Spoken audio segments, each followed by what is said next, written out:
आम जनता इस देश की सत्ता की नाक तक पहुंच गई थी। कोई माने चाहे न माने, देश की सरकार हिल गई थी। जो प्रोटेस्ट था जिस तरीके का, और हम कोई एक तरफा बात करने वाले लोग नहीं है। सरकार का काम है लॉ एंड ऑर्डर मेंटेन करना। सरकार कभी भी इस तरह की अराजकता को मंजूरी नहीं देगी कि संसद के अंदर लोग घुस जाएं। इसलिए आप देखेंगे कि तुरंत वीडियो आने शुरू हो गए, लेकिन संसद के पास तक भीड़ पहुंच गई थी। ये इस प्रोटेस्ट ने जो है, इस वजह से सरकार हिल गई थी। क्या कि टीवी के लोग बताएंगे नहीं। और मैं मानता हूँ ना सौरभ, मैं तो आप जानते हो कि मैं वो जो मन में आता है कह देता हूँ। जिस तरीके का काम कर रहे हैं ना, गद्दारी है देश के साथ, देश के लोगों के साथ गद्दारी है। इस प्रोटेस्ट का जो अंतिम सार क्या था पता है? जो गुस्सा धर्मेंद्र प्रधान के लिए था, शिक्षा मंत्री के लिए था, लाठियां चलने के बाद वो गुस्सा प्रधानमंत्री नरेंद्र मोदी के लिए बदल गया। जो लोग धर्मेंद्र प्रधान या शिक्षा मंत्री का इस्तीफा मांग रहे थे, फिर वो प्रधानमंत्री के खिलाफ नारे लगाने लग गए थे। ये इतने सालों बाद शिक्षा के लिए हुआ आंदोलन है, भ्रष्टाचार के लिए आंदोलन हुआ, किसान के लिए आंदोलन हुआ। शिक्षा जिसके लिए बोला जाता है ना, शिक्षा मुद्दा होना चाहिए, ये शिक्षा इस बार मुद्दा था लोगों के बीच में, और शिक्षा के मुद्दे पे लोग जुटे थे। देश के युवा ने बताया इस देश की सरकार को कि वो जिंदा है, और जो तस्वीरें आज हमने देखी हैं वो तारीखी इतिहास में दर्ज हो जाएंगी। आम आदमी ना, मैं जब ये बात बोल रहा हूँ तो मेरे रोंगटे खड़े हो रहे हैं। आम आदमी डीएम एसपी का जो ऑफिस होता है ना, उसका पर्दा ऐसे खोल के देखने में डरता है। जब तक बुलावा ना आ जाए बैठा रहेगा, चिट्ठी जाएगी, साहब मिलेंगे जनता दरबार में, अगर वो पर्दा खोल के देखने में डरता है।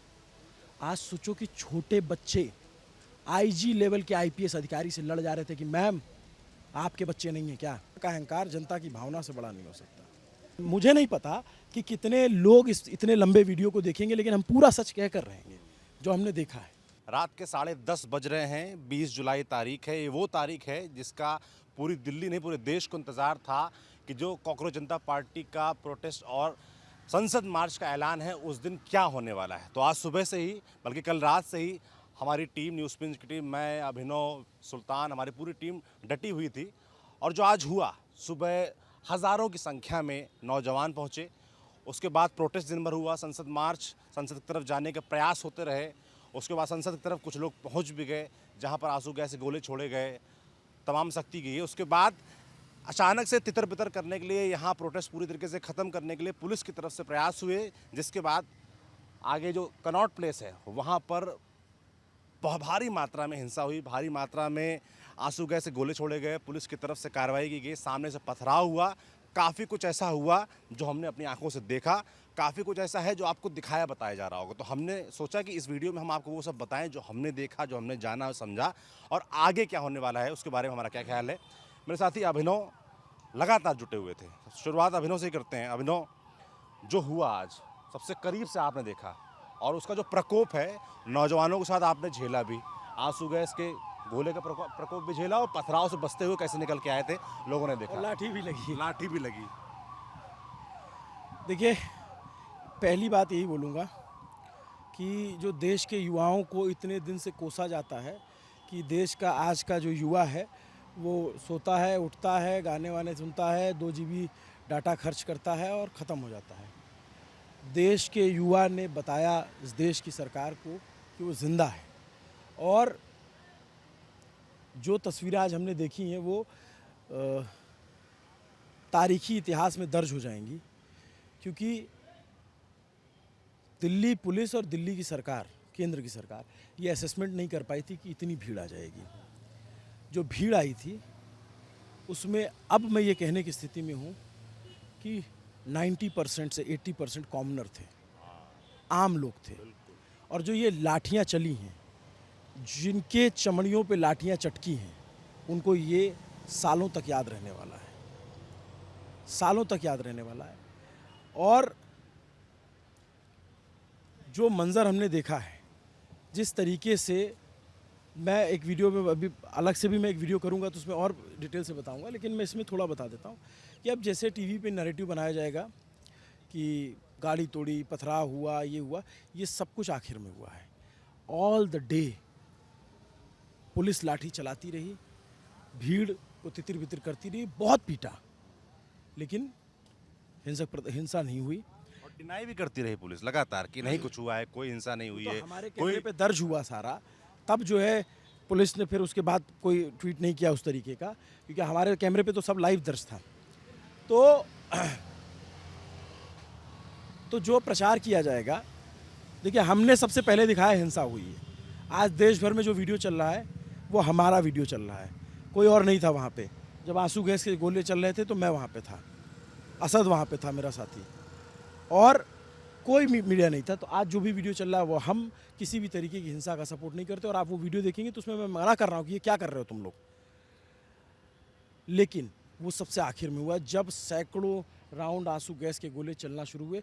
जंतर मंतर से मारते हुए पुलिस उनको लेके गई, आंसू गैस के गोले छोड़े, मारे, आंसू गैस के गोले छोड़े, मारते हुए लेके गई। फिर जब वो वहाँ सीपी पे इकट्ठा हुए, फिर वो ऊंचे पे चढ़ गए, फिर और ज़्यादा आंसू गैस के गोले छोड़े गए। फिर वहाँ पुलिस की 3 गाड़ियाँ खड़ी थी, वहाँ पे फिर लड़कों का सब्र टूटा और उन्होंने पथराव किया। अब क्या होगा, टीवी जो है वो नैरेटिव चलाएगा उसी हिंसा को लेके कि ये तो पथराव करने वाले लोग थे, ये थे। नहीं थे सर, बहुत कॉमनर लोग थे, छोटे छोटे बच्चियाँ, बच्चे, महिलाएं, बुजुर्ग, तमाम लोग थे जो प्रोटेस्ट कर रहे थे। इस प्रोटेस्ट के साथ एक प्रॉब्लम हुई, ये प्रोटेस्ट जो है चूँकि चारों तरफ भीड़ हो गई, और जहाँ पे सीजेपी के लोग थे वो अपना सामने से हैंडल कर रहे थे, बाकी जगह हेडलेस था, बाकी कोई नेता नहीं था, तो भीड़ ही थी जो थी। और पुलिस बैरिकेड लगा लगा के सेग्रीगेट कर, अभी हमारे साथी सुल्तान बताएंगे कि किस रणनीति के साथ पुलिस रोक रही थी, और पुलिस ने रोकना शुरू किया। बट इसमें आम लोग थे, और ये लाठियाँ आम लोगों पे चली है, जिंजीज़ पे चली हैं। हमको ये बात कहने में कोई डर नहीं, कोई संकोच नहीं है। सरकार को इसे दूसरी तरीके से निपट सकती थी, सरकार चाहती तो इससे पहले बातचीत हो जाती। और इस प्रोटेस्ट का जो अंतिम सार क्या था पता है? जो गुस्सा धर्मेंद्र प्रधान के लिए था, शिक्षा मंत्री के लिए था, लाठियां चलने के बाद वो गुस्सा प्रधानमंत्री नरेंद्र मोदी के लिए बदल गया। जो लोग धर्मेंद्र प्रधान या शिक्षा मंत्री का इस्तीफा मांग रहे थे, फिर वो प्रधानमंत्री के खिलाफ नारे लगाने लग गए थे। ये इस प्रोटेस्ट में आखिर में हुआ है। और देखिए पुलिस जो है ना, पुलिस आदेशों की गुलाम है। मैं ऑन कैमरा अब बता सकता हूँ कितने पुलिस वाले मुझे मिले जो बोलते थे यार इन बच्चों का कुछ करवा दो, और बोलते थे कि हम फ़ोटो नहीं खिंचवाएंगे आपसे क्योंकि कैमरे लगे हैं सर, हम देख रहे हैं, बट इन बच्चों का कुछ करवाओ। पुलिस के लोग भी हमदर्दी रख रहे थे। पुलिस, जिन लोगों ने ब्रूटलिटी की, जिन लोगों ने, एक सेकंड भैया एक सेकंड, ये बात कर लें फिर उसके बाद आराम से बना लेना। जिन लोगों ने ब्रूटलिटी की, जिस तरीके से मारा, पता नहीं किस सोच के लोग थे। मतलब लड़के खड़े हो गए यार, ऐसे हाथ बांध के खड़े हो गए, मारते रहो, कितना मारोगे। किसी को घसीट के मारा, कोई गिर गया। और ये तो सुल्तान जहाँ थे, हम तो तीनों तरफ थे, ये जहाँ थे वहाँ तो चौक हो गया था मामला, इतना बुरा हाल था। जब आंसू गैस के गोले पड़े तो लोग ऐसे छितराए, बिखरे, और उसके बाद भी पीटा गया उनको। ये मतलब ये तारीख दर्ज हो गई है, और सिर्फ जो यहाँ पिट के गए हैं ना वो याद नहीं रखेंगे, उनके परिवार के लोग, उनके आस पड़ोस के लोग, तमाम लोग, और जो लोग देख रहे हैं वो सब याद रखेंगे इस प्रोटेस्ट को, कि सरकार ने कैसे डील किया है, इसको टैकल कैसे किया है। सबसे बड़ा सवाल इसी बात को लेकर उठ भी रहा है कि सरकार ने ये सिचुएशन, ये जो प्रोटेस्ट चल रहा था इतने लंबे समय से, 1 महीने से ज़्यादा समय से, इसको कैसे टैकल किया। जो अनशन चल रहा था, आमरण अनशन का चल रहा था सोनम वांगचुक का, उसको कैसे टैकल किया। संवाद का रास्ता। और ये बात कि मान लीजिए कि शिक्षा मंत्री के इस्तीफे की बात है, और जब शिक्षा मंत्री ने खुद कह दिया कि मैं जिम्मेदारी लेता हूँ, जो बच्चे जान गए, एक इस्तीफे से क्या बदल जाएगा? सरकार बदल जाएगी, सरकार का तंत्र बदल जाएगा? कुछ नहीं हो जाएगा, ये एग्रेशन शांत हो जाता है। ये तो बच्चे भी कह रहे थे कि हम इस्तीफा सिर्फ इसलिए मांग रहे हैं ताकि जवाबदेही तय हो, ताकि अगला जो भी मंत्री बनाए, जाहिर सी बात है बीजेपी के कोई नेता बनेगा। अकाउंटेबिलिटी की बात है, अकाउंटेबिलिटी होनी चाहिए, किसी भी गवर्नमेंट में होनी चाहिए। इससे पहले भी जो आंदोलन हुए उनमें भी अकाउंटेबिलिटी तय करने के लिए ही हुए हैं। और एक बात और सौरभ, जो बड़ी बात है, इमरजेंसी के टाइम पे जब मेस की फीस बढ़ी थी गुजरात में, तो वो छात्रों का आंदोलन था। ये इतने सालों बाद शिक्षा के लिए हुआ आंदोलन है, भ्रष्टाचार के लिए आंदोलन हुआ, किसान के लिए आंदोलन हुआ। शिक्षा जिसके लिए बोला जाता है ना, शिक्षा मुद्दा होना चाहिए, ये शिक्षा इस बार मुद्दा था लोगों के बीच में, और शिक्षा के मुद्दे पे लोग जुटे थे यहाँ पे। मतलब मैं वो छोटी बच्ची का चेहरा नहीं भूल रहा हूँ, जो वो पिटी थी, 16 साल की बच्ची, और वो जो बातें कह रही थी, वो बात सुननी चाहिए नीति नियंताओं को। छोटी बच्ची बोली कि मित्रों बोलने से नहीं होता, मित्र मानना भी पड़ता है। 16 साल की बच्ची। हम लोग जब 16 साल के थे तो क्या क्या उम्र थी, क्या समझ होती थी। आज का जेनजी की ये समझ है। सरकार ये समझ नहीं पा रही है कि ये जो युवा यहाँ पे आया था, लग रहा होगा कि पॉलिटिकल कार्यकर्ता हैं, लग रहा होगा कि जो है सीजेपी के जो लोग हैं वो हैं, नहीं, कॉमनर्स थे और अलग अलग राज्यों से लोग आए थे, पूरे देश से। कल मैं रात भर था, ये फुटपाथ भरे हुए थे, जंतर मंतर भर गया था तो फुटपाथ पे लोग लेटे हुए थे। सुबह औंघाई आंखों से, मतलब कि नींद भरी थी आंखों में, लेकिन वो जिंदाबाद। और नारे भी जब मैं सुन रहा था तो नारे भी, भारत माता की जय, वंदे मातरम, यही सारे नारे। तो ऐसा कुछ भी इसमें ऐसा नहीं था। बट अब क्या है कि नैरेटिव सेट किया जाएगा, इसमें ये लोग थे, फलाना थे, खबर प्लांट होगी, ये होगा वो होगा, कि अरे इसको पत्थर कहाँ से आ गए, वो पत्थर यहीं पे पड़े थे, पीछे जो पत्थर थे वहीं पे पत्थर चला है ना। ऐसा तो कोई था नहीं कि पहले से कुछ रखा हो। और कुछ कैसे रख सकता है, कोई दिल्ली अति सुरक्षित जगह है ये, इस इलाके में कोई पत्थर इकट्ठा कर लेगा। हालांकि छात्र इस बात के आरोप लगा रहे थे कि ये पत्थर कहाँ से आया। वो एक मुझे कुछ बैग भी दिखाया कि देखिए इसमें भैया पत्थर का क्या आए थे, यहाँ पत्थर छुपाए हुए थे। और कल रात से इस तरह की साजिश की कहीं ना कहीं आरोप छात्र नौजवान लगा रहे थे लगातार। सुल्तान, थोड़ा बताएं सुल्तान, सुबह से तुमने देखा, करीब से देखा चीज़ों को, पुलिस की जो कार्रवाई है, एक्शन है, खासतौर उस पर क्या देखा समझा? देखिए, 2-3 बातें हैं। पहली चीज़ तो ये है कि ये जिस तरीके से ये प्रोटेस्ट ऑर्गेनाइज़ किया गया था, जो कॉल दिया गया था, वो जो लीडरशिप थी उसमें उस किस्म की मैच्योरिटी नज़र नहीं आई जिस तरीके से ये प्रोटेस्ट ऑर्गेनाइज़ किया जाना चाहिए था। और दूसरी बात ये है कि 9 बजे के तकरीबन जो है इतना टर्नआउट हो गया, जो कि ना तो पुलिस ने सोचा था और ना ही इंटेलिजेंस की इस किस्म की रिपोर्ट थी, ना सीजेपी ने खुद सोचा था कि इस किस्म का टर्नआउट होगा, इतने लोग जो है प्रोटेस्ट में जुट जाएंगे। जो कहीं 12,000 का नंबर दिया जा रहा है, 14,000 का नंबर दिया जा रहा है, सरासर गलत नंबर है। हम लोग लगातार यहाँ पर थे, बहुत इससे कई गुना ज़्यादा नंबर था। और आप ये समझिए सिर्फ यहाँ नहीं था, लोग सुबह 7 बजे से इंडिया गेट के पास में जुटे हुए थे। वही लोग चार्ज कर रहे थे राजेंद्र प्रसाद रोड से, वही लोग चार्ज कर रहे थे रायसीना रोड से पार्लियामेंट की तरफ। और अचानक से हमको खबर आई कि पार्लियामेंट के पास में 100 मीटर दूर पे जो है प्रदर्शनकारी पहुंच गए हैं आखिरकार। तो वो स्थिति है। तो एक तरीके से पूरा जो कॉल जो था वो बहुत ऑर्गेनाइज नहीं था और बहुत इमेच्योरिटी जो है 2-3 लेवल पे इसकी लीडरशिप की दिखाई दी। दूसरी बात ये थी कि जो मैं देख रहा था कि पुलिस जिसको किस तरीके से टैकल कर रही है, तो ये आप जब ये चौराहा है जिसके दाहिनी तरफ जो है टोल्स्टॉय मार्ग में जहाँ पे प्रदर्शन स्थल है, वहाँ से अगर आप सीधा जाएंगे संसद मार्ग पे जहाँ पार्लियामेंट स्ट्रीट थाना पड़ता है, तो पार्लियामेंट स्ट्रीट थाने के बीच में 3 लेयर में लगाए गए थे बैरिकेड। अब 3 लेयर के बैरिकेड में हुआ ये कि जब यहाँ से प्रेशर शुरू हुआ, क्योंकि पीछे और सफोकेशन की कंडीशन हो गई थी, मेरा सबसे बड़ा डर था कि कहीं स्टैम्पेड ना हो जाए, कहीं ऐसे ही भगदड़ ना मच जाए जिससे लोगों की जान माल को हानि हो जाए। और जब पुलिस को भी ये चीज़ समझ में आ रही थी कि पीछे से जो है बहुत ज़्यादा पब्लिक का प्रेशर है, तो पुलिस ने ये किया कि पहले बैरिकेड को थोड़ा सा लूज़ किया और उसमें प्रदर्शनकारी भी लगातार जो है उसको धक्का मुक्की कर रहे थे, जद्दोजहद अपनी कर रहे थे। पहला लेयर ऑफ बैरिकेड जब टूटा है तो उसके तुरंत आगे जो है बसेस खड़ी कर दी गई, वहाँ पे रस्सियों से जो है टेम्परेरी एक तरीके से रोक दिया गया। और अगर प्रदर्शनकारी उससे आगे बढ़ने की कोशिश कर रहे थे तो उनको वापस जो है धकिया के पीछे कर दिया जा रहा था। तो अब ये है कि जब जैसे कुछ प्रदर्शनकारी, मान लीजिए कि 500,000 प्रदर्शनकारी उस पूरे बैरिकेड और बस के बीच में आ गए, तो ये एक सेग्रीगेशन बन गया। उसके बाद में कुछ प्रदर्शनकारियों को और आगे जाने दिया गया, तो 2 बस और जो दूसरा लेयर ऑफ बैरिकेड है वहाँ पे एक सेग्रीगेशन बन गया। तो कई जो है टुकड़ों में उनको तोड़ के ऐसी कोशिश की गई कि इस तरीके से इस पूरी की पूरी भीड़ को नियंत्रित किया जा सके। लेकिन आप ये मतलब ये मैं बात बहुत दावे के साथ में कह सकता हूँ कि 9, साढ़े 9, 10 बजे के आसपास जैसा टर्नआउट था, वो प्रोटेस्ट पूरी तरीके से सीजीपी के भी कंट्रोल से निकल चुका था और पुलिस प्रशासन के भी कंट्रोल से निकल चुका था। आप वहाँ पे इंतजामी का ये आलम था कि पीने के लिए पानी नहीं था। जो साइड में जो हॉकर्स पानी बेचते हैं, जो छोटे छोटे दुकानें जो लगी हुई थी, गुमटी जिसको हम लोग कहते हैं, वहाँ पे पानी ख़त्म हो गया था। पुलिस के पास में पानी नहीं था। जो प्रदर्शनकारी आ रहे हैं, जो ऑर्गेनाइज़र हैं, उन्होंने भी पानी की कोई व्यवस्था नहीं की।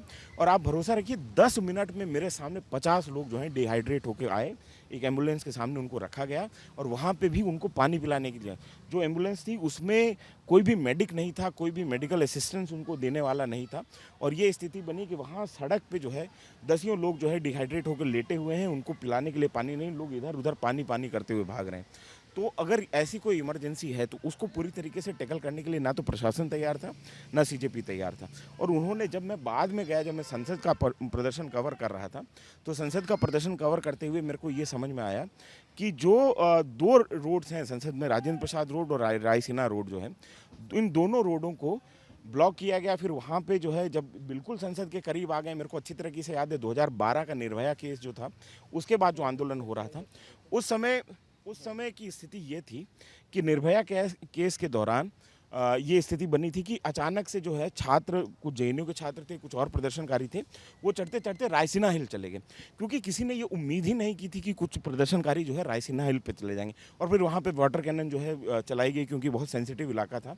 तो ऐसी स्थिति बनी वहाँ पे संसद मार्ग पे। किसी ने ये नहीं सोचा था कि जो जंतर मंतर पर प्रोटेस्ट चल रहा है, उसका एक हिस्सा, एक हिज्जा जो है वो राजेंद्र प्रसाद रोड पर, रायसीना रोड पर शुरू हो जाएगा, और बिल्कुल महज 100 मीटर दूर जो है वो संसद से रहे। और उस समय आपने देखा होगा कि वो वीडियो आया जिस समय इमरजेंसी में तुरंत जो है संसद के दरवाजे बंद कर दिए गए, कि सुरक्षा कारणों की वजह से संसद के दरवाजे बंद हो रहे हैं।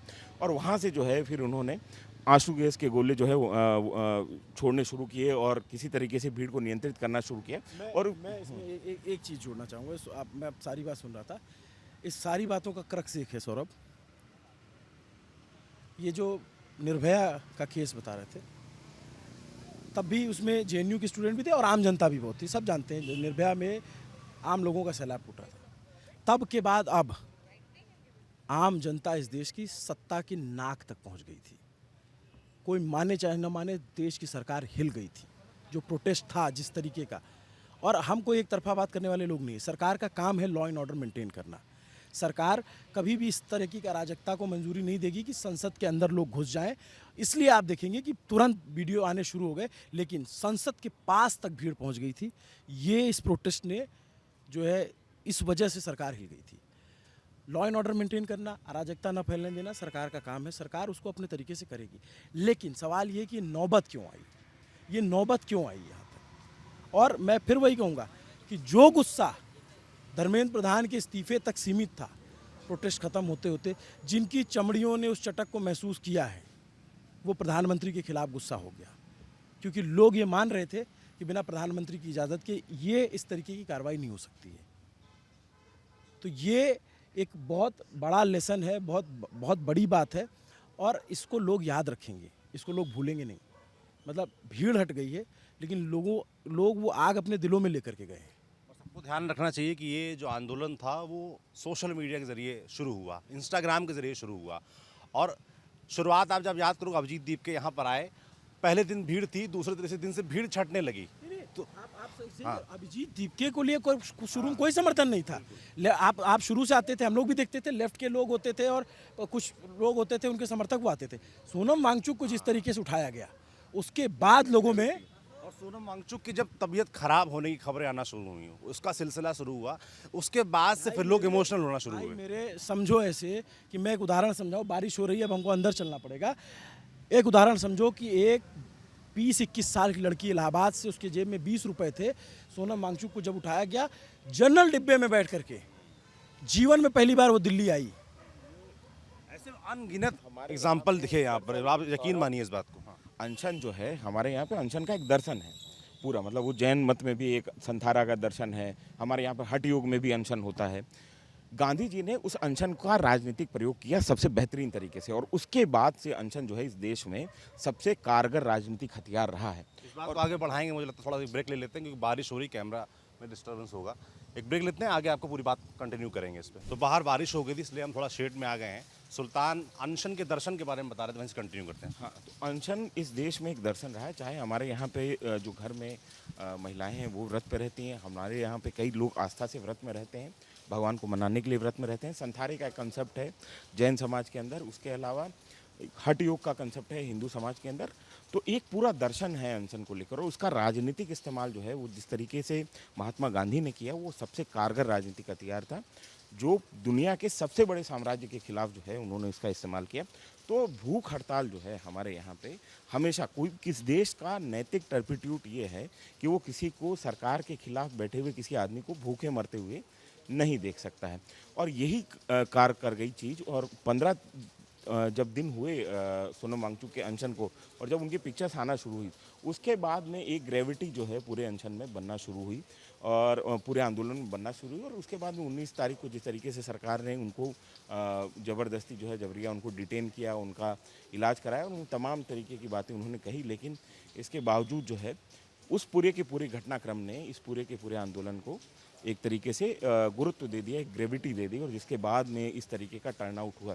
दूसरी बात ये है कि ये जो पूरा का पूरा आंदोलन, जिस तरीके का टर्नआउट, जिस तरीके की भीड़ आई है, ये सीजेपी के कॉल से नहीं आई है। आपको ये समझना पड़ेगा कि इस देश के युवाओं के अंदर इतना भयंकर गुस्सा है, इस पूरे के पूरे जिस तरीके से ये एजुकेशन सिस्टम चल रहा है, जिस तरीके से उनके पास में अपॉर्चुनिटी की कमी है, और एक युवा पूरे 2 साल 3 साल लगा के तैयारी करता है, उसको अंत में ये पता लगता है कि कि हर पेपर जो है वो लीक हो जा रहा है। और ये हर राज्य की ये कहानी है, केंद्र स्तर के हर चुनाव हर एग्ज़ाम की ये कहानी है। और वैसी स्थिति में जो है युवाओं का जो इस किस्म का गुस्सा है, हमको वो आज देखने को मिला। और कई लोग जो हैं हमको ऐसे मिले जो स्कूल के स्टूडेंट थे। मैंने एक बच्चे का इंटरव्यू किया सौरभ, जो कि 12वीं क्लास का स्टूडेंट था। वो अपने 6 दोस्तों के साथ में स्कूल बंक करके आया हुआ था और मेरिटोरियस स्टूडेंट था, अच्छा था पढ़ने में। मैंने उससे पूछा, सारी बात की, लेकिन उसने कहा कि जब अभी मैं 12th में पढ़ रहा हूँ, जबकि वो आर्ट्स से पढ़ा था। मैंने कहा कि यार नीट के पेपर के ऊपर आंदोलन हो रहा है, तुम आर्ट्स से पढ़े हो, तुम्हारा क्या लेना देना है? कि पूरी शिक्षा व्यवस्था का ही सवाल है। अगर एजुकेशन पॉलिसी ही नहीं बदली गई तो ऐसी स्थिति में हम आगे हमारे पास में क्या अवसर रहेंगे? और ये बिल्कुल सरकारी स्कूल के बच्चे थे, मतलब बहुत मतलब मध्यम वर्गीय किस्म की जो प्राइवेट स्कूल होती हैं वहाँ के बच्चे, 10वीं के, 11वीं के, 12वीं के, ऐसा नहीं है।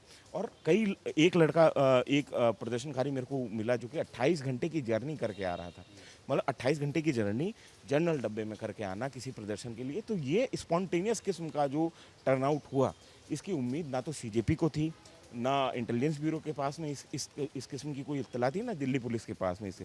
तो हमको जो ये तमाम जो एक तरीके से गड़बड़ी या मिस हैंडलिंग दिखाई देती है इस पूरे के पूरे संसद मार्च में, उसकी एक बड़ी वजह यह है कि किसी ने भी ये अंदाज़ा, और सही ईमानदारी की बात मैं बता रहा हूँ कि मैंने भी ये अंदाज़ा नहीं लगाया था कि इस किस्म का टर्नआउट होगा। जबकि मैंने 2012 का निर्भया आंदोलन जो है बहुत बहुत करीब से देखा है, अन्ना आंदोलन बहुत करीब से देखा है। इसके बावजूद उस समय भी जो है, और तीसरी बात जिस तरीके का मिसकंसेप्शन फैलाया गया कि जो है संसद के चलते सत्र के दौरान प्रदर्शन नहीं होते हैं। मैंने संसद के चलते सत्र के दौरान प्रदर्शन देखे हैं, और ऐसा नहीं मतलब 50,000 लोग जो है प्रदर्शन करने आए। प्रदर्शन तो संसद के पास करपात्री महाराज के समय से शुरू हो गए थे, जब उसको लेकर के गौ हत्या रोकने के लिए आंदोलन हुआ था। ये 51-52 की बात है। तो प्रोटेस्ट तो होते रहे, लेकिन मैं जैसे हम तीनों रिपोर्टर हैं और लोगों को भीड़ याद रहेगी, वो लाठियाँ याद रहेंगी, वो आंसू गैस के गोले याद रहेंगे, वो नारे याद रहेंगे, हमें वो चेहरे याद रहेंगे। क्योंकि जो चेहरों को हमने करीब से देखा है ना, मतलब इतने आम लोगों को मैंने बीते कई सालों में किसी प्रोटेस्ट में नहीं देखा था। और सबसे बड़ी बात, इस प्रोटेस्ट की ताकत क्या थी? किसान आंदोलन में किसान आए थे और उनके समर्थन में बहुत सारे जो बीजेपी सरकार से नाखुश लोग थे वो आए थे। इसमें बीजेपी के समर्थक आए थे। ऐसे ऐसे लोगों से मैं मिला जो बीजेपी के कोर वोटर हैं, जो हार्डकोर मिडिल क्लास फैमिली है ना, जिसको कहा जाता है कि ये समूचा वोट बीजेपी को जाता है, वैसे लोग थे। 2 साल के बच्चे को घर पे छोड़कर आने वाली माँ मुझे मिली यहाँ पे। कोई अपने बच्चे को कनाडा से बुला करके प्रोटेस्ट में आया। बुजुर्ग मिले जो ये कह रहे थे कि हमारा तो हो गया, हम अपनी आने वाली पीढ़ी के लिए करना चाहते हैं। तो बारिश की वजह से हम एक प्राइवेट प्रॉपर्टी में चले गए, तो वहाँ अलाउ नहीं था, इसलिए हम अब सरकारी प्रॉपर्टी के नीचे आ गए हैं, बस स्टैंड के नीचे आ गए हैं। अपनी बात कंटिन्यू करते हैं। तो जैसा मेरे दोनों साथी अपनी ईमानदार राय रख रहे थे इस पूरे घटनाक्रम के बारे में, इस पूरे प्रोटेस्ट के बारे में, नहीं, हम इसलिए ये बात कह रहे हैं ताकि सरकार के लोगों को भी समझ में आए कि इस प्रोटेस्ट की ग्रेविटी क्या थी, और अगर आने वाले दिनों में ऐसा कुछ होता है तो उसको कैसे टैकल करना है। वो तो हम बात कर रहे थे चेहरों की, कि वो चेहरे याद रहेंगे। और अब देखिए प्रोटेस्ट का आगे दिशा क्या होगी। देखिए मेरे को समझ तो कल रात आ गया था, हमने जो वीडियो बनाया था दर्शकों ने देखा होगा, जब वहाँ से सीसीटीवी कैमरे निकाल लिए गए थे और मेटल डिटेक्टर हटा दिए गए थे, तभी समझ में आ गया था कि ये फुल क्रैकडाउन होने जा रहा है। बट जब तक कुछ हो नहीं तब तक हम आशंका या अंदेशा के उस पर कुछ कह नहीं सकते, हम बस आकलन ही लगा सकते। तो ये प्रोटेस्ट जो है ना, इसलिए भी याद रखा जाएगा कि एक मांग थी, वो मांग कई दिनों से चल रही थी। और आप देखो कि सरकार मिलने कब बुला रही है। जेपी नड्डा से आज जब सीजेपी के लोग कब मिले, जब हजारों लोग संसद की चौहद्दी पे खड़े हो गए थे। ये मुलाकात पहले भी हो सकती थी। मतलब वो एक अकड़ होना कि नहीं हमारी सरकार में तो इस्तीफे नहीं होते, इस्तीफे मत कराओ। आप एक बार अगर बातचीत भी करते आप, अन्ना आंदोलन में भी हुआ था तो कांग्रेस सरकार थी और कांग्रेस सरकार लोग पहुंच गए थे, और वो आंदोलन ऐसा था, अन्ना आंदोलन देश का ऐसा आंदोलन है जिसमें जो बीजेपी सपोर्टर नहीं भी थे ना वो एंटी कांग्रेस हो गए थे, क्योंकि उसमें भी आम लोगों की भागीदारी थी। बाकी कैसे ऑर्गेनाइज किया गया वो सब बात अलग है। तो ओवरऑल पिक्चर जो है ना, और ये बातें जो है ना आपको जितने हम लोग आसानी से बिना किसी शोर शराबे के, बिना ब्रेकिंग न्यूज़ और वो हुटर बजाए बता दे रहे हैं, क्या कि टीवी के लोग बताएंगे नहीं। और मैं मानता हूँ ना सौरभ, मैं तो आप जानते हो कि मैं वो जो मन में आता कह देता हूँ, जिस तरीके का काम कर रहे हैं ना, गद्दारी है देश के साथ, देश के लोगों के साथ गद्दारी है। ईमान होना चाहिए यार, हमने भी काम किया है, मैं जानता हूँ बहुत सारे लोगों को। ईमान होना चाहिए कि आज आप देखो कि आपके रिपोर्टर यहाँ रिपोर्टिंग नहीं कर पा रहे हैं, गोदी मीडिया कह के ना, हम बहुत सारे लोग माइक देख करके हमको समझ लेते हैं, हम सुनते हैं कि ठीक है भाई इनको नहीं पता, लेकिन वो गुस्सा है। आप किसी भी टीवी एंकर को आज आप देखो, ये आम लोगों का प्रोटेस्ट था, वो खुद डिस्क्रेडिट हो रहे हैं। आम लोग आए हुए थे, किसी बड़े बड़े भी कोई आयोजन होगा छोटा सा सरकारी, मैं अब जब कह रहा हूँ तो सब कह देता हूँ, कल यहाँ पे दिल्ली में एक फिल्म का, रामायण फिल्म का प्रीमियर किया गया, रणबीर कपूर और सब लोग आए थे, बड़े बड़े एंकर पहुँचे हुए थे, पास में ही है, लेकिन किसी की हिम्मत नहीं है कि वो 2 किलोमीटर दूर यहाँ जंतर मंतर पे आ जाए, क्योंकि उनको पता है जनता उनको घेरेगी, उनसे सवाल करेगी। तो ये एक जो ये भस्मासुर की तरह काम करेगा, समझ में नहीं आ रहा है, लेकिन धीरे धीरे समझ में आएगा कि आज आप देखिए कि सोशल मीडिया पे या न्यूज़ चैनल, यूट्यूब चैनल्स पे क्यों लोग भरोसा कर रहे हैं। अगर लाइव देखने का कुछ न रहे घटना, तो ज़्यादातर लोग अपनी राय आज सोशल मीडिया के ज़रिए बना रहे हैं। तो जिस तरीके से उसको डिस्क्रेडिट, अब क्या किया जा रहा है, मैं जैसे ही शाम में हमने ही वीडियो डाला कि पथराव हुआ है, सामने खड़े थे हम और हम एक एक तस्वीर दिखा रहे थे। हमारा काम है रिपोर्ट करना, हमारा काम है, हम एक्टिविस्ट नहीं, हम जर्नलिस्ट हैं, बहुत महीन लकीर होती है। हमारा काम है रिपोर्ट करना, हम सब चीज़ों को रिपोर्ट कर रहे हैं, सब चीज़ों को दिखा रहे हैं, और हमारे ही वीडियो से पता चला लोगों को कि यहाँ पथराव हुआ है, यहाँ इस तरीके की चीज़ें हुई हैं। लेकिन मैं देखा कि एक वो वर्ग जो बहुत शांति से बैठा हुआ था ना, मैं किसी का नाम तो ले नहीं सकता, ऐसे उत्साह सा आ गया उनमें, अब वो बड़ी बड़ी ब्रेकिंग चला रहे हैं। इसमें प्रोटेस्ट में नो डाउट इतना डिहाइड्रेशन था, इतना चोक हो रखा था, हमारी हालत ख़राब थी यार, हम पस्त थे, गिर रहे थे, कैसे कैसे संभाल करके खुद पे, और सबसे बड़ी समस्या इंटरनेट नहीं था, कैसे कैसे हम वीडियो पहुंचा रहे थे लोगों तक, हम ही जानते हैं। हमारे बहुत सारे दर्शक कर रहे थे लाइव करिए, यहाँ से फ़ोन नहीं मिल रहा था, लाइव तो दूर की बात है। तो वैसी स्थिति में मतलब जिस तरीके से इसको इग्नोर किया गया, तो ये बहुत गड़बड़ चीज़ है। और अब क्या है कि जब उन लोगों में उत्साह आया तो वही सारा पुलिस वाले भी इसमें घायल हुए, नो डाउट, ठीक है, और उनकी भी बात होनी चाहिए, वो भी अपनी ड्यूटी कर रहे थे, ठीक है, लेकिन कुछ पुलिस वालों ने ड्यूटी नहीं की है, बेरहमी की है। मैं बता रहा था ना कि बहुत सारे पुलिस वाले मिले थे जो कहते थे कि बच्चों के साथ जब हो गया सब, तो बाद में बहुत सारे पुलिस मिले गिल्ट में थे कि यार ये ऐसा क्या करना। मेरे पुलिस वालों के घर में भी तो बच्चे हैं ना, ये बच्चे सवाल पूछ रहे थे, कई वीडियो जैसे हैं। छोटी बच्चियां यार, वो तस्वीरें कोई भूलेगा नहीं, छोटी छोटी बच्चियां ऐसे आईपीएस को पकड़ के पूछ रही थी कि मैम आपकी बेटी नहीं है क्या, आपके बच्चे नहीं हैं क्या। ऐसा प्रोटेस्ट नहीं होता है ये, मतलब अगर किसी को लगे कि ये सीजेपी का प्रोटेस्ट था या सिर्फ जो है सोनम वांगचुक, ये फिर इतना बड़ा हो गया था कि फिर इसका कोई लीडर रह ही नहीं गया था, जो लीडर थे वो अंदर थे।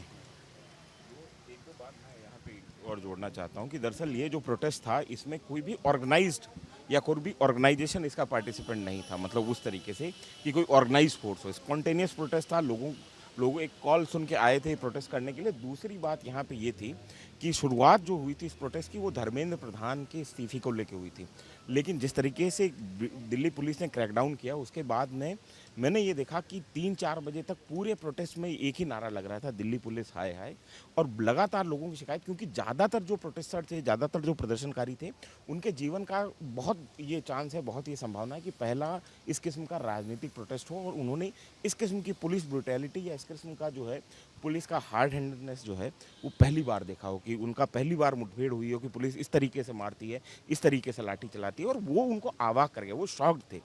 बहुत सारी जो बच्चियां हैं जो मतलब 16-17 साल की, उनको इस तरीके से, उनको उम्मीद नहीं थी कि पुलिस आएगी और इस तरीके से उनको लाठी मारेगी, उनको धकेल देगी और इस तरीके। हाँ, यार मैं मतलब हम पत्रकार होने के नाते बहुत अपने आप को मजबूत रखते हैं कि किसी सी चीज़ से बहुत दिल नहीं लगाते हैं, रिपोर्ट करते हैं। बट यार जब बच्चियों को मारा जा रहा था ना, जो वो रो रही थी और जिस तरीके की बातें कर रही थी ना, तो वो बहुत इमोशनल मोमेंट था। छोटी बच्चियाँ थी यार, इतनी बड़ी बड़ी। और आप सोचो, मैं एक बात बताऊं सौरभ, बहुत सारे मेरे दर्शक, हमारे आपके दर्शक इस बात से रिलेट करेंगे। आम आदमी, जानते हो आम आदमी की क्या हैसियत है? आम आदमी ना, मैं जब ये बात बोल रहा हूँ तो मेरे रोंगटे खड़े हो रहे हैं। आम आदमी डीएम एसपी का जो ऑफिस होता है ना, उसका पर्दा ऐसे खोल के देखने में डरता है। जब तक बुलावा ना आ जाए बैठा रहेगा, चिट्ठी जाएगी, साहब मिलेंगे जनता दरबार में, अगर वो पर्दा खोल के देखने में डरता है। आज सोचो कि छोटे बच्चे आईजी लेवल के आईपीएस अधिकारी से लड़ जा रहे थे कि मैम आपके बच्चे नहीं हैं क्या? ये हिम्मत कैसे कर रहे हो आप लोग, हमें क्यों मार रहे हो? वही बच्चे पार्लियामेंट के दहलीज तक पहुंच गए। इससे बड़ी बात क्या होगी? और जो बात हो रही है कि उम्मीद ही नहीं थी, आकलन ही नहीं लगा पाई इस देश की सरकार, आईबी, जितना भी तंत्र होता है किसी को, क्योंकि असल में जो शुरुआत से ही अगर पूरा प्रयास आप देखोगे इस आंदोलन में, तो पूरे तरीके से डिस्क्रेडिट करने का पहले दिन से था। और उसमें कहीं ना कहीं जो डिस्क्रेडिट करने वाले थे वो सफल हो भी रहे थे। भीड़ जो शुरुआत में देखी थी वो धीमे धीमे कम हो रही थी। फिर सोनम वांगचुक की एंट्री होती है, धीमे धीमे उनका अनशन बढ़ता है, धीमे धीमे भीड़ बढ़ती है। जब उनकी तबीयत खराब होने की बात आती है, तो ये आंदोलन जो पहले लग रहा था कि सीजेपी का आंदोलन है, वो दरअसल छात्रों का, नौजवानों का स्वतः स्फूर्ति आंदोलन हो गया। आज जिस तरीके से पूरे देश से युवा आए थे, हर राज्य, और हर राज्य की अपनी अलग शिकायतें थी। जितने नौजवान, जितने बच्चे थे, उतनी कहानियां थी, उतने किस्से थे, और सबकी शिकायतें घूम फिर कर वहीं पहुंच रही थी। शिक्षा व्यवस्था। हाँ, और मतलब ये लगे कि सिर्फ नीट के पेपर के लोग थे, नहीं। हर राज्य का बच्चा उस व्यवस्था से त्रस्त है कि नोटिफिकेशन नहीं आता, भर्ती नहीं आती, जिस जिस फिर भर्ती आएगी, एग्ज़ाम हुआ, पेपर लीक हो गया, पेपर लीक नहीं हुआ तो रिज़ल्ट नहीं आ रहा, रिज़ल्ट आया तो धांधली हो गई, फिर कोर्ट गया, कचहरी गया, single bench, double bench, high court, supreme court करता है। वो उस व्यवस्था से त्रस्त लोग यहाँ थे, उस व्यवस्था से त्रस्त लोग यहाँ आए हुए थे। और ये पहली बार है इंटरनेट के युग में कि युवाओं ने जो 2 GB डाटा उसको हथियार बना लिया था। ये शुरू से माना जा रहा था कि ये 22 मिलियन 20 मिलियन फॉलोअर हैं। आप देखोगे, हम जो भी होता है रिपोर्ट करते हैं, हम कोई सीजेपी के कार्यकर्ता नहीं है, सीजेपी के बहुत समर्थक नहीं है। हम उस जो कॉज है उसको, और हमने इस चीज को नोटिस भी किया कि जो भी लोग यहाँ पे आ रहे थे वो सीजेपी की वजह से आ भी नहीं रहे थे, वो आ रहे थे सोनम वांगचुक की वजह से। बोला कौन? कितने लोगों ने बोला भाई ये बात, कितने लोगों ने बोला कि हम इनसे नहीं एसोसिएट करते, लेकिन सोनम वांगचुक के साथ गलत हुआ है। दूसरी बात, तो 2 GB डाटा जो है ना, वो इस दिशा में खर्च हुआ कि अननोन लोग एक दूसरे से जुड़ते चले गए, एक चेन रिएक्शन हुआ, एक वीडियोस का सिलसिला शुरू हो गया। चलो, जनरल डिब्बे में भर भर के लोग आए थे, जनरल डिब्बे में, और उससे पहले रील भी बना रहे थे कि हम जा रहे हैं, और बिल्कुल नए नए अकाउंट्स की रीलें आप देखोगे वायरल हो रही थी, क्योंकि हर बंदा उनसे एसोसिएट कर रहा था। कितने ही नौजवान बच्चे जो आना चाह रहे होंगे वो नहीं आ पाए, क्योंकि उनके पास उतने संसाधन नहीं है, रुपया पैसा नहीं है, घर वाले बहुत लोगों के अलाउ नहीं कर रहे थे। कई बच्चे तो बिना घर में बताए पॉकेट मनी पे आ गए। अरे कितने मिले कि भैया हमको मत दिखाना, तो कईयों को हटाया हमने। बट मुझे नहीं पता कि कितने लोग इस इतने लंबे वीडियो को देखेंगे, लेकिन हम पूरा सच कह कर रहेंगे जो हमने देखा है। और अब रात के 11:15 बज रहे हैं, हम लोग पिछले 24 घंटे से जग रहे हैं, और उससे पिछली रात भी हम जगे हैं। तो अगर अभी भी हम नींद के मारे अचेत नहीं हुए हैं, तो उसके पीछे की वजह जो हम लोगों ने देखा है। और मुझे अफसोस इस बात का है कि जिस तरीके का नैरेटिव गढ़ा जा रहा है, तो ये लोगों की जिम्मेदारी है। जैसे न्यूज़ पिंच बहुत अभी नया चैनल है, बहुत कम हमारे साथ लोग जुड़े हुए हैं अगर आप देखेंगे बाकियों की तुलना में, लेकिन कम समय में बहुत ज़्यादा लोग जुड़े हैं। हमारी एक क्षमता है, लेकिन जो लोगों की है वो उस क्षमता को आप डील नहीं कर सकते। वो अगर बात पहुंचाना चाहें तो घर घर पहुंचा देते हैं। तो ये लोगों की जिम्मेदारी है कि लोग सच को बताएं, खास करके जो व्हाट्सएप यूनिवर्सिटी के लोग हैं उनको बताएं। और एक बात बताऊं, मेरे से एक मित्र हैं, उन्होंने मेरे को बोला कि भाई अब मैं अपने बेटे से सावधान रहूँगा, बोले यार ये पिज़्ज़ा बर्गर वाली जनरेशन बहुत ख़तरनाक हो गई है, ये जो है अलग तरीके से सोच रही है। और बोले हम लोग जीबी वाला दिमाग लेके पैदा हुए थे, ये टीबी वाला दिमाग लेके पैदा हुआ, टेगाबाइट। तो इसी तरीके से अच्छा, ऐसा भी नहीं था कि इसमें राजनीतिक दल के लोग नहीं थे। भीम आर्मी का समर्थन था इसको, इसमें समाजवादी पार्टी के कई कार्यकर्ता थे, इसमें लेफ्ट पार्टी के कार्यकर्ता थे, इसमें एनएसयूआई के भी कार्यकर्ता थे। लेकिन फिर भी मैं कहूँगा 80% जनता थी, आम जनता थी, जो कि अपनी मर्जी से आई थी, स्वविवेक से आई थी और इस इरादे से आई थी कि शायद इस आंदोलन के जरिए ही सही जो इतने दिनों से एजुकेशन सिस्टम का किया वो भोग रहे हैं, जो पेपर लीक लगातार हो रहे हैं, जो उनकी मेहनत पर पानी फेरता आ रहा है सिस्टम, शायद उसका कोई हल निकले। अब हल क्या निकला? बातचीत की बात हुई जेपी नड्डा से, सीजेपी के कुछ लोग मिलकर, मगर उसका अभी तक कोई अंत नहीं हुआ है। इसीलिए प्रोटेस्ट भी जारी है, इसीलिए सोनम वांगचुक की जो अनशन है वो भी जारी है। सबको इंतजार इसी बात का है कि भाई जो मुख्य डिमांड्स हैं क्या वो पूरी होंगी। और जो आज शाम को घटना घटी, जो पथराव हुआ, उससे पहले जो पुलिस का क्रैकडाउन हुआ, उस पर मैं फिर बोलना चाहूँगा। मेरी प्रोटेस्टर से बात हो रही थी, वो कुछ सवाल खड़े कर रहे थे। वो पूछ रहे थे कि जो वर्दीधारी थे उनकी नेम प्लेट कहाँ गायब थी, कितने ही सिविल ड्रेस में घूम रहे थे और वो लाठी चला रहे थे। यहाँ इसी जगह पे दर्जनों सिविल ड्रेस में थे, ठीक है। इस गली के अंदर पैक कर रखा था, इधर आगे जाकर के जो सीपी आता है उधर गली है, यहाँ सारे सिविल ड्रेस वाले थे, स्पोर्ट्स शूज़ पहने हैं, लंबे चौड़े काठी के हैं, बाल से पता चल जाता है। चप्पल पहने देखा मैंने लोगों को, मुझे ऐसा जैसा लगा कि जैसे कॉल दी गई है कि बस आ जाओ, जहाँ भी है लाठी उठा के चले आओ, ऐसा लग रहा था मुझे। लोगों को लिए इसमें इस बात का भी बहुत गुस्सा था कि ये ऐसे क्यों कर रहे हैं।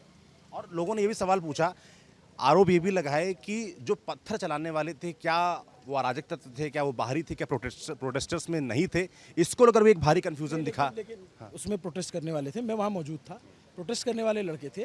जब दनादन आंसू गैस के गोले गिरने शुरू हुए, मैं कह रहा हूँ कि यहाँ से तकरीबन 500 मीटर मारते हुए ले गई ना पुलिस पीछे। उसके बाद आंसू गैस चल रहा था और आज मैंने आंसू गैस का स्वाद चखा।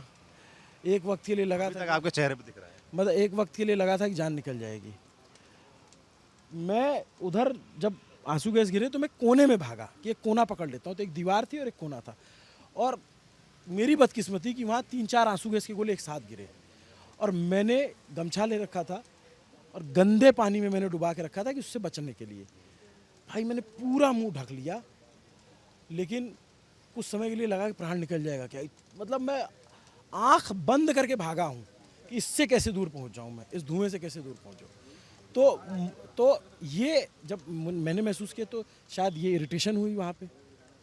उसके बाद वो देखिए, हिंसा किसी भी तरीके से जायज़ नहीं है, हिंसा का हम कोई समर्थन नहीं करते। जो लोगों ने ये किया उनको चिन्हित करके उन पर कार्रवाई की जाए, क्योंकि ये पूरा शांतिपूर्ण प्रदर्शन था। और अगर हिंसा नहीं होती तो और अच्छा रहता कि कम से कम ये तो हो जाता कि भाई छात्रों ने कि पत्थर नहीं चलाया, कुछ नहीं किया। लेकिन फिर भी मैं कहूँगा कि जो हिंसा हुई एकदम आखिर में हुई, एकदम लास्ट में।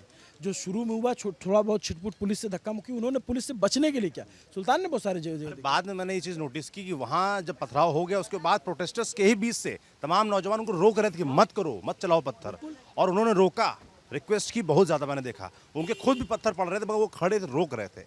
तो प्रोटेस्टर जो पिछले 1 महीने से यहाँ शांतिपूर्ण आंदोलन कर रहे थे, जो पिछले 2-4 दिन से भारी भीड़ जुट रही थी, वो शांतिपूर्ण तरीके से जब ये कर सकती थी तो आज भी ये हो सकता था। इसीलिए अगर इस पूरे आंदोलन को एक शब्द के जरिए डिफाइन किया जाए तो वो है अकाउंटेबिलिटी।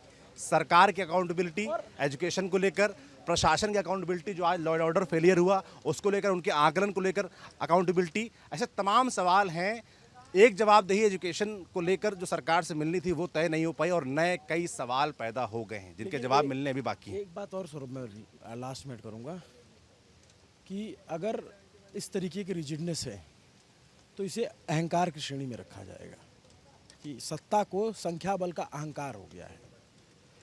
लेकिन यही देश है, बहुत बार जो है बहुत सारी सरकारों का अहंकार तोड़ रखा है इसी जनता ने, क्योंकि सत्ता का अहंकार जनता की भावना से बड़ा नहीं हो सकता। मसला लॉ एंड ऑर्डर का हो गया था, पुलिस को संभालना था, बातचीत करनी थी, हल निकल सकता था सुबह ही, और जो चीज़ सुबह हुई वो रात में हो सकती थी, 2 दिन पहले हो सकती थी, 3 दिन पहले हो सकती थी, सोनम वांगचुक उठाने से पहले हो सकती थी। जेपी नड्डा का आवास यहाँ से कितना दूर है, रात में बुला करके बात कर लेते, बात करके डाइल्यूट कर सकते थे और रास्ते निकाले जा सकते थे, आश्वासन दिए जा सकते थे कि भाई इसको कॉल ऑफ कर लो, इसको रोक लो, इस भीड़ को। अच्छा सीजेपी वालों को भी, अच्छा जो आज जिन्होंने लाठी खाई ना, उनमें 60% मुझे लगता है पहली बार आए थे यहाँ।